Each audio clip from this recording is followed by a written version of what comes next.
Some would argue that we need more women in leadership positions, that they Always. that they have a more collaborative style. We saw that recently during the government shutdown, female senators taking the lead to try to find a compromise. But how then do you, to your big topic, balance the need for more women in top leadership positions here in the United States and around the world, and the need for balance between work and family?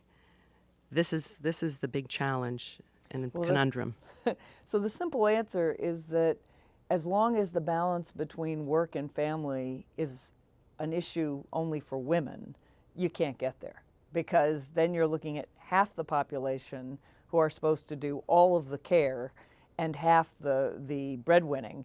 That won't work. It just won't work. That cannot be done. What has to happen is that work and family, or as I think about it, care and competition, or breadwinning and caregiving, that has to be equal across men and women over the course of their careers. And so that you look at everyone and you say, look, we all have people we love, and we all have work, if we're fortunate, work that we love to do. If we're less fortunate, we still have work that we have to do.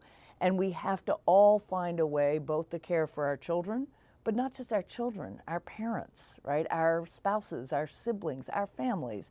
And if they're not biological families, they're constructed families. I know very few people who don't have some people in their lives that they love and they need to be with and to care for.